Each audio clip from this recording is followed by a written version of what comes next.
Hi guys, നമസ്കാരം. ഒരു OTT movie review പറയാൻ വന്നത് വാഴ. മലയാളം വാഴയല്ല കേട്ടോ, തമിഴിലെ വാഴ.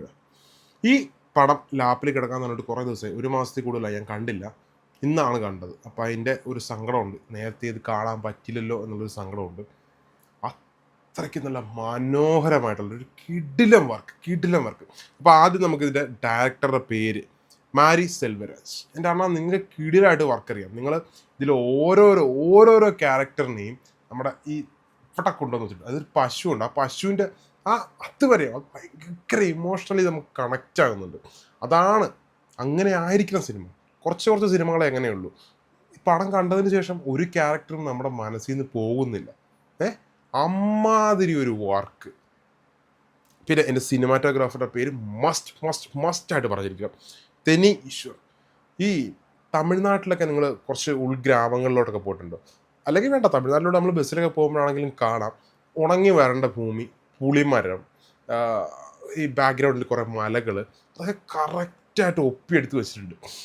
അതും ഭയങ്കര മനോഹരമായിട്ട് ഭയങ്കര നമുക്ക് മനസ്സിനൊരു കുളിർമ നൽകുന്ന രീതിയിലാണ്. എന്നിട്ട് പടത്തിൽ തുടക്കം തന്നെ പറയുന്നുണ്ട് ഇത് സംഭവിച്ചൊരു കഥയാണെന്ന്.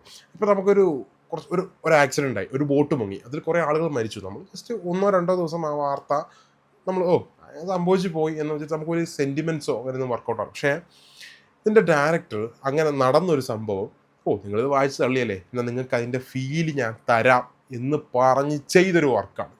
നമുക്ക് എല്ലാവർക്കും അവർ മരിക്കല്ലേ, ഇവർ മരിക്കല്ലേ, അവർക്കും സംഭവിക്കില്ലേ എന്ന് നമുക്ക് അവസാനമൊക്കെ നല്ലൊരു ഹെഡ്സെറ്റ് വെച്ച് അത് കാണുന്നെങ്കിൽ.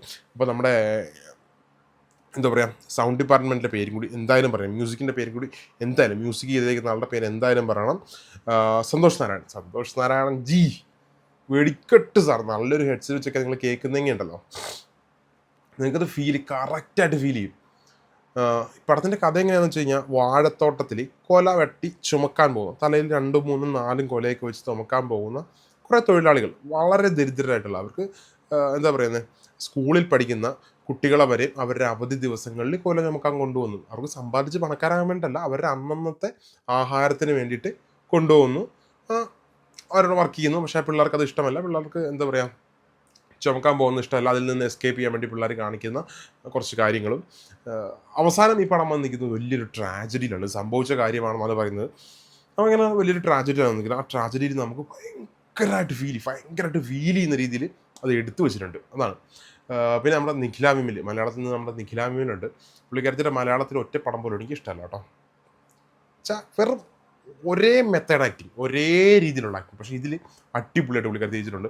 അപ്പോൾ എനിക്ക് തോന്നുന്നു പണിയറിയാവുന്ന സംവിധായകരെ കിട്ടിക്കഴിഞ്ഞാൽ പുള്ളിക്കാരത്തിനെ കൊണ്ട് അഭിനയിക്കാൻ പറ്റുമെന്ന് തോന്നുന്നു. അപ്പോൾ എന്തായാലും പുള്ളിക്കാരത്തി നല്ല അടിപൊളിയായിട്ട് ചെയ്തിട്ടുണ്ട്.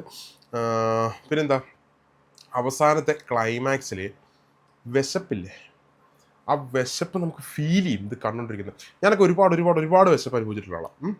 അത് നമുക്ക് കറക്റ്റായിട്ട് ഫീൽ ചെയ്യും.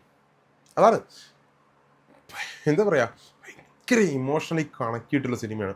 നിങ്ങൾക്ക് പറ്റുമെങ്കിൽ മസ്റ്റായിട്ടൊന്ന് വാച്ച് ചെയ്യണം. നൈസ്. 2 പിള്ളേരുടെ 8ാം ക്ലാസ്സിൽ പഠിക്കുന്ന പിള്ളേരുടെ വ്യൂവിലൂടെയാണ് ഈ കഥ പോകുന്നത് ആദ്യമൊക്കെ. പിന്നെ അത് ഡെവലപ്പായി വരുന്നു. അവസാനം വലിയൊരു ട്രാജഡി സിനിമയാണ്. പക്ഷേ നമുക്കൊരിക്കലും എന്താ പറയുക, വെറുപ്പിച്ചല്ലോ എന്ന് പറയുന്ന ആ ഒരു ഫീൽ ഇല്ല. ഈ കൊല കെട്ടി ചുമന്ന് അതിൽ നിന്ന് കിട്ടുന്ന തുച്ഛമായ പൈസ കൊണ്ട് ജീവിക്കുന്നു. അതിൽ കുറച്ച് പൈസ കൂടുതൽ കിട്ടാൻ വേണ്ടിയിട്ട് അവർ ചെയ്യുന്ന ആ ഒരു ഇതും ഒക്കെയാണ് ഇതിനകത്ത് കാണിച്ചിരിക്കുന്നത്. ആ ഒരു ഗ്രാമീണ ജീവിതം, ഒരു ഗ്രാമത്തിൽ ജീവിക്കുന്ന ഒരു ഗ്രാമീണ ജീവിതം. അവരുടെ കൂടെ ഒരു പശു ഉണ്ടാകുന്നു. പശുവിനെയൊക്കെ വിറ്റ് കഴിയുമ്പോൾ ഉള്ള സങ്കടം, അങ്ങനെ എന്താ പറയുക, ഒരുപാട് ഹാർട്ട് ടച്ച് ചെയ്യുന്നൊരു പടമാണ്. നിങ്ങൾക്ക് സമയമുണ്ട് മസ്റ്റായിട്ടൊന്ന് കണ്ടു നോക്കണം. ഇത്രയൊക്കെ അതിനെക്കുറിച്ച് പൂഴ്ത്തി പറയാനുള്ളൂ എന്ന് തോന്നുന്നു. നെഗറ്റീവായിട്ടൊന്നും പറയാനില്ലടി. ഭയങ്കരമായിട്ട് എനിക്ക് ഇഷ്ടപ്പെട്ടു. ഞാനിപ്പോൾ പടം കണ്ട് തീർത്തേ ഉള്ളൂ. നേരത്തെ കാണാൻ പറ്റാത്തതിൽ ഒരുപാട് സങ്കടമുണ്ട്. ടൈമുള്ളവർ മസ്റ്റായിട്ടൊന്ന് വാച്ച് ചെയ്ത് നോക്കുക. നൈസ്.